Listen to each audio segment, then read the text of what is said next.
Hey everyone, welcome back to the podcast. I'm Matt Wright and this is episode 8 of A Climber's Mind. In this episode, I want to talk about something that sits beneath everything in climbing. Something that most people overlook but quietly determines how much you'll learn and how far you'll actually go. A lot of people ask, what's the secret to becoming the best climber you can be? Is it the perfect training plan? Is it finger strength? Is it genetics? Is it just trying harder? And the truth is, those things matter, but they're not the thing. The real lever is much simpler and much harder to apply. The secret isn't a plan, a coach, or a training method. The secret is whether you're actually present enough for any of it to work. And that's where things start to separate. Because most climbers are doing a lot, but they're not necessarily paying attention. Some climbers become elite by climbing all the time. Others become elite through very structured, careful training. On the surface, they look like completely different paths, but they share something incredibly important. Something so obvious that it's often missed. Attention to detail. The best climbers in the world are not casual in how they engage with climbing. They analyse themselves closely, they notice patterns, they reflect honestly, and over time they shape their lives around their performance. Because real progress doesn't come from doing more, it comes from seeing more clearly. But here's the problem. Even if you understand that, a lot of people aren't in a position to apply it. Because there's too much noise. Mental noise, physical noise, emotional noise. A good way to think about this is learning to drive. When you first get in the car, everything feels stressful. Turning the key, finding the clutch, changing gear, accelerating smoothly. Even though you're thinking about everything, none of it feels smooth. Your movements are clunky, your reactions are slow, your awareness is poor, there's too much noise. But over time, driving starts to become automatic, smooth, controlled, clear. After a few years, you can drive without really thinking.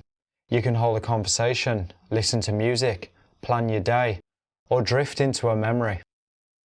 And the strange thing is this, you're not paying less attention, you're just paying attention differently. The basics are handled automatically, so your conscious mind has more space to respond to what actually matters. Hazards, timing, positioning, or even subtle adjustments. Climbing's similar, but it's far more complex. There are more movement patterns, more variables, more emotional pressure, so it takes much longer to reach the same state of mental clarity. And if there's too much noise, you don't have the sensitivity to feel anything properly. You can't find balance, you can't place your feet precisely, you can't regulate your effort, you can't make calm decisions, you're just reacting. And this is where a lot of climbers get stuck. They're trying hard, but they're not trying well.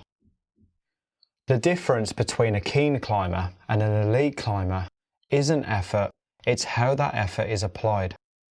Trying hard in the wrong way looks like tension, rushing, or losing awareness.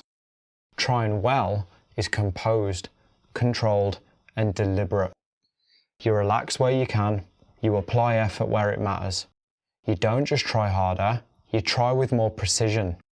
If your breathing becomes shallow, you're probably not climbing well. If everything feels rushed, you're probably not climbing well. If your decisions speed up, you're probably not climbing well. That's noise. And this is where structure matters. Before you climb, prepare properly. Brush the holds, rest fully. A minimum of 5 minutes for hard bouldering attempts, a minimum of 20 minutes for short routes, and a minimum of 40 minutes for long routes. One of the best bits of advice I heard early on was this: if you think you're ready, give yourself another 2 minutes. Before you climb, make sure you always visualize.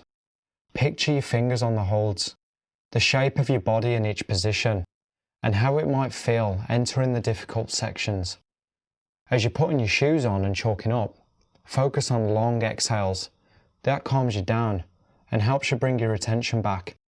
Then when you climb, focus on detail, silent feet, precise hands, controlled breathing. And if you're outdoors, make sure you let your skin settle into the texture of the rock. Don't just grab, feel where the hold is best, and make sure you use your thumbs. Once you get down off your climb, don't just rush straight into chatting, eating, or jumping back on. Take a moment to reflect. Think about what worked well and what didn't. And finally, what small adjustments could improve your next attempt. Then visualize the whole thing again. If there's any hesitation during this visualization process, just take a moment to think about it. Think about reducing that hesitation. Think about moving faster, more clearly, with more precision. If you get the visualization clear, then it's much easier to execute well on the climb itself. If you do this for every attempt, you create a really useful feedback loop. Another simple way to improve efficiency is to reduce the number of moves you're doing. Fewer moves usually means less time on the wall. Less time on the wall usually means less fatigue. So look for ways to simplify the climb. Can you get your feet higher earlier? Can you use better hand positioning? Can you make one bigger move instead of 3 smaller ones? Can you move to the better holds before making a clip or placing gear, instead of spending time on the worst ones? Move efficiently. Chalk only when you need to, not every time you feel uncertain. And when you find a rest, use it properly. Stay there longer. Let your arms actually recover, but also let your mind recover. I suggest taking a moment to look around. Notice the position you're in. Appreciate you're there, and then bring your attention back before you move again. Hard climbing isn't just about strength. It's also about conditions, timing, and patience. Sometimes the best decision is to wait. Progress isn't linear. Plateaus happen, regressions happen, and forcing progress just creates more noise. I learned this very clearly on Rhapsody. I went into thinking I would do it relatively quickly. In my head, I thought I could do it in a season. I'd already climbed a number of 8C plus routes and a 9A. I'd also done Lexicon, which is given the same grade. So I believed I had a clear shot. But the reality was very different. Rhapsody became one of the biggest mental challenges of my career.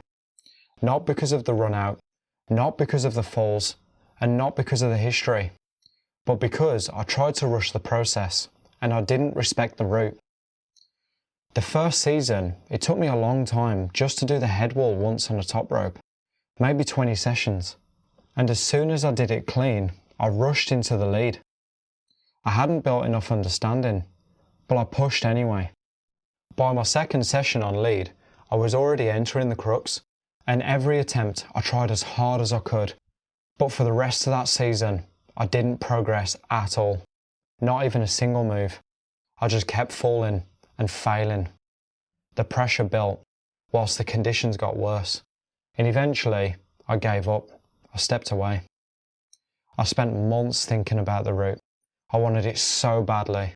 I trained through the winter, and I came back the following spring. And interestingly, I didn't feel much stronger. But I had changed my approach. I slowed everything down. I started building links. It took time just to get back to where I was. But this time, I stayed objective. I focused on one session at a time. Each session had a clear goal. Add one move. Build consistency. I wasn't chasing the send anymore.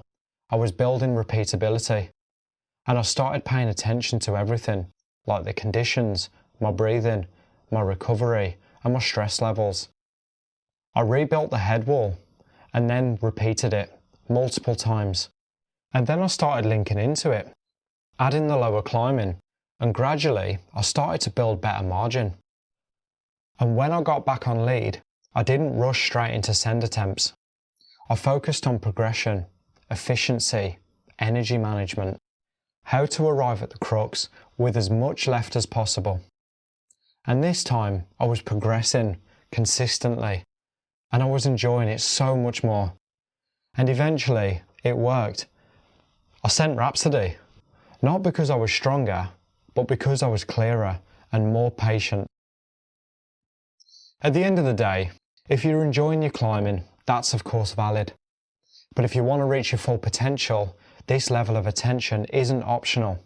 Because if you strip this back, it's not about doing more, it's about reducing noise, applying attention, and learning how to try well. Most climbers are trying to do more. The best climbers are learning how to see more clearly. And that's what allows everything else to work. Thanks so much for listening. If you enjoyed this episode, please share it with someone who might benefit. And if you'd like help applying this to your own climbing, you can find more about my coaching in the description. I'll see you in the next episode.